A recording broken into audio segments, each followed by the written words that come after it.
Hello नमस्कार दोस्तों, स्वागत है आपके अपने YouTube channel DS Rajput education में। तो साथियों, आज अपन लोग देखने वाले हैं संस्कृत का प्रैक्टिस सेट पेपर, जो कि आपके यूपी टेट में क्वेश्चन आंसर पूछे जाते हैं। तो साथियों, इससे पहले हमने आपको बाल विकास का प्रैक्टिस सेट पेपर करा दिया है। बाल विकास के बाद आपका हिंदी होता है, हिंदी का भी आपको प्रैक्टिस सेट पेपर प्रोवाइड करा दिया गया है। ठीक है, इसके बाद आपका जो थर्ड पोर्शन रहता है उसमें आपका सेकंड लैंग्वेज रहती है, या तो आपका इंग्लिश रहेगा या फिर आपका संस्कृत रहेगा, जो भी आपने चूज़ किया हुआ है। ठीक है, तो साथियों, ये हम आपको संस्कृत का प्रैक्टिस सेट पेपर प्रोवाइड कराने जा रहे हैं और देखेंगे 30 क्वेश्चन। ठीक है, तो ये आपको सेम पेपर आपको लेकर आ रहे हैं दोस्तों। जिस प्रकार से आपका एग्जाम्स में पेपर आता है, उसी प्रकार से आपको प्रैक्टिस सेट पेपर के माध्यम से प्रोवाइड करा रहे हैं। ठीक है, तो ये 60 नंबर से यानी कि 61 नंबर से रहेगा आपका 90 नंबर तक, जिसमें कि आपके कितने क्वेश्चन हो जाएंगे, 30 क्वेश्चन हो जाएंगे। ठीक है, तो देखते हैं प्रैक्टिस सेट पेपर दोस्तों। शुरू से अंत तक जरूर देखना। अगर पसंद आए तो वीडियो को लाइक करना, और इसी प्रकार से और भी पेपर देखना चाहते हैं तो चैनल को सब्सक्राइब करना बिल्कुल मत भूलिएगा। तो चलते हैं, स्टार्ट करते हैं। पहला क्वेश्चन है, मनोरथ में संधि है, तो मनोरथ में कौन सी संधि होगी दोस्तों? ये क्वेश्चन आपसे 2018 में सॉरी 20 में पूछा गया था। ठीक है, तो मनोरथ में आपकी कौन सी संधि होगी? संधि से संबंधित आपको एक वीडियो प्रोवाइड करा दी गई है। अगर आपका इसका संधि विच्छेद करेंगे तो मनः प्लस रथ, मनोरथ हो जाएगा। ठीक है, तो इसमें कौन सी संधि आ जाएगी? विसर्ग जहाँ पर भी लगता है वहाँ पर कौन सी संधि होती है? विसर्ग संधि होती है आपकी। ठीक है, नेक्स्ट क्वेश्चन देखते हैं। नेत्राभ्याम अश्रोणी पतंती में नेत्राभ्याम पद में विभक्ति है, तो नेत्राभ्याम में कौन सी विभक्ति है? आंसर बताइएगा दोस्तों। नेत्रों से अश्रु गिरते हैं, इसमें आपकी जो विभक्ति होगी वो होगी पंचमी विभक्ति, और इसमें अपादान कारक आपका हो जाएगा। तो कौन सी विभक्ति होगी? पंचमी विभक्ति होगी। अगर कारक पूछा जाए तो इसमें कौन सा कारक होगा? अपादान कारक हो जाएगा, अपादान कारक। ठीक है, इतना आप लोग याद रखना। नेक्स्ट क्वेश्चन देखते हैं।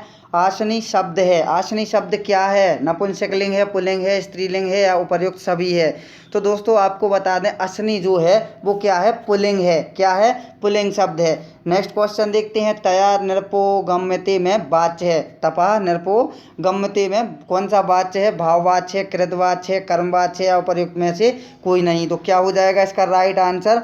तो दोस्तों इसका जो राइट आंसर हो जाएगा, इसमें कर्मवाच्य आपका हो जाएगा। कर्मवाच्य कैसे हो जाएगा?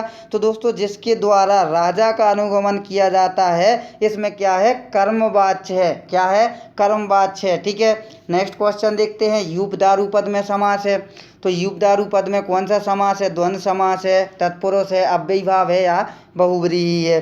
तो तत्पुरुष समास हो जाएगा दोस्तों। इसमें कौन सा समास होगा? तत्पुरुष समास हो जाएगा। तत्पुरुष समास जानते ही होंगे, जिस समास में उत्तर पद का अर्थ प्रधान होता है उसे अपन क्या कहते हैं? तत्पुरुष समास कहते हैं। ठीक है, यूपदारु। ठीक है, नेक्स्ट क्वेश्चन। गोधूम शब्द का अर्थ है, ये तो आप लोग सभी जानते होंगे इसका राइट आंसर। तो गोधूम जो शब्द का अर्थ होता है वो गेहूं, यानी कि गोधूम शब्द का हिंदी में जो अर्थ होता है वो क्या होता है? गेहूं होता है। ठीक है, इतना आपको याद होगा दोस्तों। नेक्स्ट क्वेश्चन देखते हैं। विसर्ग संधि का उदाहरण है, तो इसमें आपको विसर्ग संधि बतलाना है। हमने आपको बताया था जहाँ पर भी विसर्ग लगता है, ठीक है, वहाँ पर कौन सी संधि होती है? विसर्ग संधि होती है। ठीक है, तो इसमें आप लोग बताइएगा कौन सा होगा? नमः प्लस ते, नमः प्लस ते क्या हो जाएगा?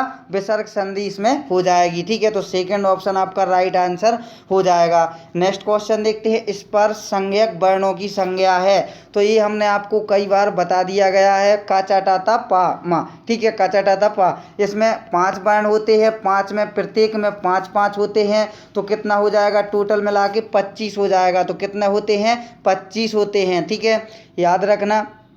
नेक्स्ट क्वेश्चन देखते हैं। नेक्स्ट क्वेश्चन में क्या पूछा जा रहा है? नेक्स्ट क्वेश्चन में पूछा जा रहा है, बालिका इस पद में प्रत्यय है, तो बालिका इस पद में कौन सा प्रत्यय होगा? या, टाप, चाप, या फिर डाप? कौन सा प्रत्यय होगा? बताइए जल्दी से दोस्तों।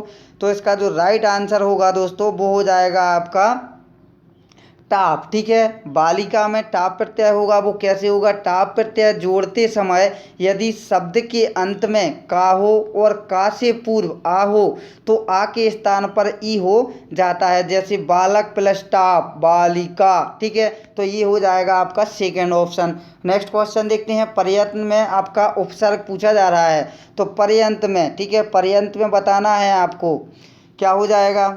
तो दोस्तों पर्यंत में आपका जो उपसर्ग होगा वो परि प्लस अंत, पर्यंत, ठीक है, परि प्लस अंत, तो इसमें उपसर्ग क्या हो जाएगा, परि हो जाएगा, ठीक है, याद रखना। नेक्स्ट क्वेश्चन, संस्कृत में एकोन चत्वारिशत को कहते हैं, एकोन चत्वारिशत को क्या कहते हैं संस्कृत में। संस्कृत की गिनती आपको 1 से लेकर के 100 तक की गिनती प्रोवाइड करा दी गई है। अगर आपने उस वीडियो को नहीं देखा है तो ज़रूर देखिएगा। अब आप लोग बताइए, अगर आप लोगों ने पढ़ा है, देखा होगा, तो आपको याद होगा कि एकोन चत्वारिशत किसको कहते हैं, कौन सी संख्या है एकोन चत्वारिशत, तो वो हो जाएगी आपकी दोस्तों 39, यानी कि 40 में एक कम, ठीक है। इसके बाद आपका दिया हुआ है कितना, पहला दिया हुआ है 29, तो उसको अपन कहेंगे, क्या कहेंगे, नवविंशति। और आपका इसके बाद दिया है 49, तो 49 को अपन लोग क्या कहेंगे, उन चत्वारिशत, ठीक है, उन चत्वारिशत। और आपका 59 को अपन लोग क्या कहेंगे,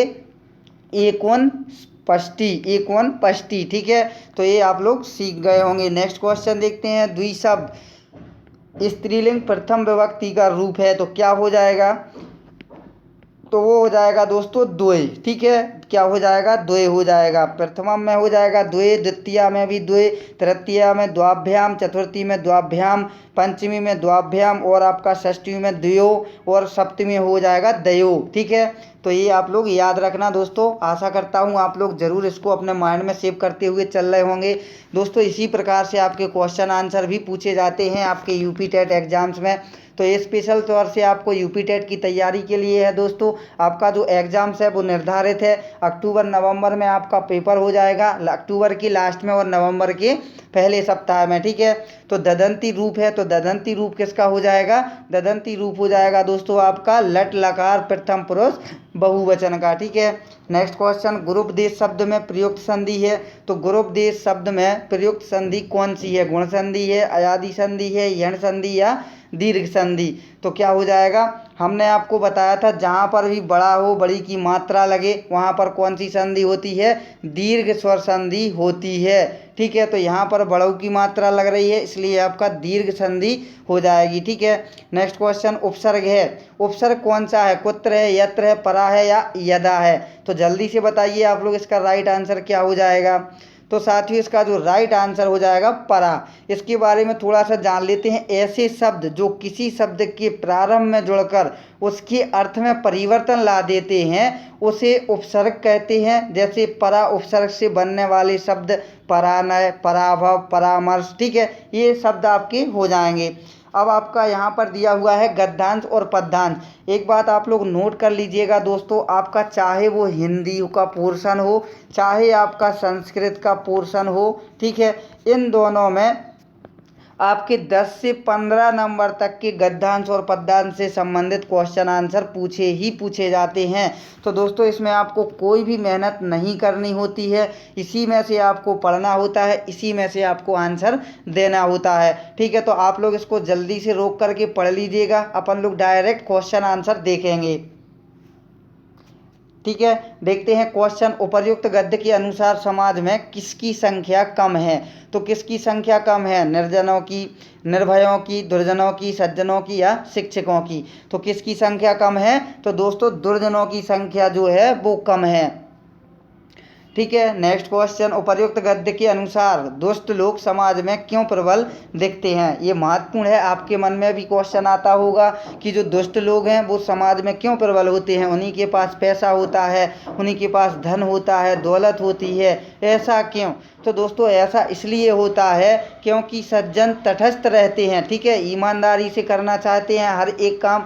और जो दुष्ट लोग होते हैं उनको केवल वही दिखता है, धन दिखता है, चाहे वो किसी भी प्रकार से हो, ठीक है। तो आप लोग भी समझदार हैं, समझ गए होंगे। अब जो कि हमने आपको बताया था कि गद्य और पद्य से क्वेश्चन 10 से लेकर के 15 नंबर तक के क्वेश्चन आपसे पूछे जाते हैं। तो अब आपका ये पद्य आ गया है, ठीक है। तो इसको भी पढ़ लीजिएगा, आप लोग डायरेक्ट आंसर देखेंगे, ठीक है। तो चलते हैं क्वेश्चनों की ओर।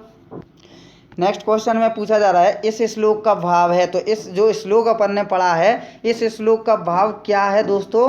तो दोस्तों इस श्लोक का जो भाव है वो वृक्ष को काटना या जलाना नहीं चाहिए, ठीक है। तो कौन से ऑप्शन में आपको दिख रहा है, तो आपको दिख रहा होगा दोस्तों फर्स्ट ऑप्शन में कि वृक्ष को काटना या जलाना नहीं चाहिए, क्योंकि वो अपने पर्यावरण को शुद्ध करते हैं, शुद्ध वायु प्रदान करते हैं। जो कार्बन डाइऑक्साइड गैस होती है, कार्बन डाइऑक्साइड, ठीक है, उसको ग्रहण करते हैं और ऑक्सीजन जो हमारे लिए जीवनदायिनी गैस है उसको हमें छोड़ते हैं और हमें प्राप्त होती है, ठीक है। तो नेक्स्ट क्वेश्चन देखते हैं। उपर्युक्त श्लोक में भूतानी का तात्पर्य है, तो भूतानी का तात्पर्य क्या होगा? तो श्लोक में जो भूतानी का तात्पर्य है वो प्राणी से है। किससे है? प्राणी से है, यानी कि आपका डी ऑप्शन राइट आंसर हो जाएगा। नेक्स्ट क्वेश्चन बताइएगा आप लोग। भू धातु का लोट लकार मध्यम पुरुष एक वचन का रूप है, क्या हो जाएगा? भवानी, भवतु, भव या भवसी। क्या हो जाएगा इसका राइट आंसर? तो दोस्तों इसका भव हो जाएगा। भव कैसे हो जाएगा?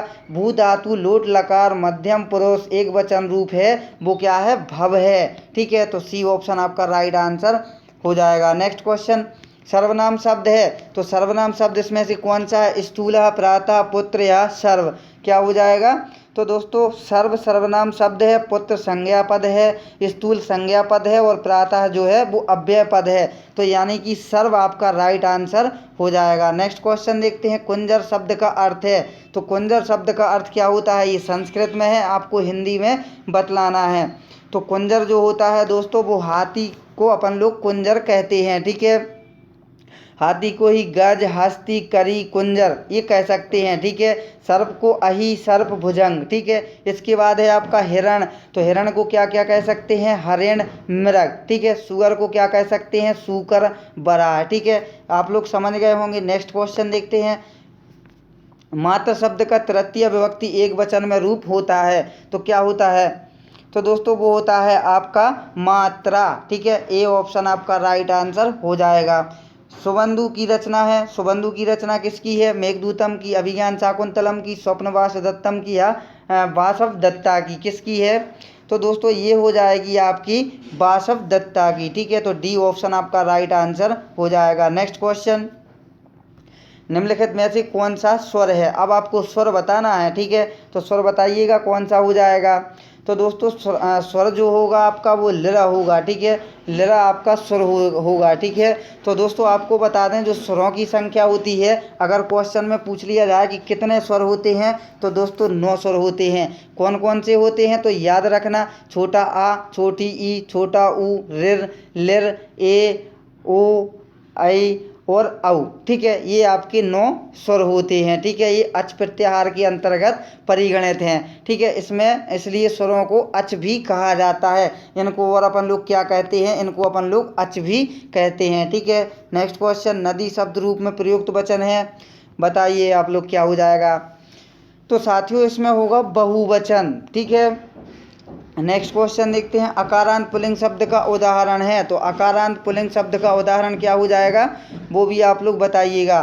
तो अकारांत पुल्लिंग शब्द का जो उदाहरण होगा वो हो जाएगा रामः, ठीक है। रामा। प्रेज्यते में संधि है, तो प्रेज्यते में कौन सी संधि है? महत्वपूर्ण क्वेश्चन है। तो दोस्तों आपको बता दें इसमें आपकी जो संधि होगी वो पररूप संधि हो जाएगी, ठीक है। कौन सी संधि हो जाएगी? पररूप संधि हो जाएगी। सूत्र क्या होता है? एणी पररूपम अकारांत, ठीक है। ये आपका राइट आंसर हो जाएगा। वा वर्ण का उच्चारण स्थान बताइए आप लोग, बोलकर देखिएगा, आंसर कमेंट में जल्दी से बताइएगा, ठीक है। वाह, जैसे ही आप लोग बोलेंगे वाह, तो आपका जो होंठ है वो आपको दांत को स्पष्ट कर रहा है, यानी कि बकारा से दंतोष्ठ, यानी कि ये दंतोष्ठ होगा, ठीक है। क्या होगा? दंतोष्ठ होगा। नेक्स्ट क्वेश्चन देखते हैं। घुटने के लिए उपयुक्त संस्कृत शब्द है, घुटने के लिए। दोस्तों अगर आप लोग कहेंगे तो आपको जानवर से संबंधित आपको एक वीडियो प्रोवाइड करा दी जाएगी और आपके शरीर के अंगों से संबंधित आपको एक वीडियो अलग से प्रोवाइड करा दी जाएगी संस्कृत में, ठीक है। अगर आप लोग देखना चाहते हैं तो ज़रूर कमेंट में बताइएगा आप लोग, अगर देखना चाहते हैं तब, ठीक है। और आज का लास्ट क्वेश्चन कि घुटने के लिए क्या कहते हैं, तो घुटने के लिए संस्कृत में क्या है बताइए आप लोग। तो उसको जानू कहते हैं, ठीक है। जानू, ठीक है, याद रखना, ये तो आपको याद पक्का हो ही जाएगा। तो दोस्तों कैसी लगी वीडियो आज की आपको, आप लोग ज़रूर बताइएगा कमेंट बॉक्स में। आप लोग लाइक नहीं करते हैं दोस्तों, लाइक कर दिया करो, और जिससे कि हमारा भी मनोबल बढ़े। और अगर आप लोग चैनल पर पहली बार विजिट कर रहे हैं तो चैनल को सब्सक्राइब करना बिल्कुल मत भूलिएगा। तो इसी आशा के साथ चलते हैं, मिलेंगे नेक्स्ट वीडियो में। जब तक के लिए जय हिंद, जय भारत, वंदे मातरम दोस्तों।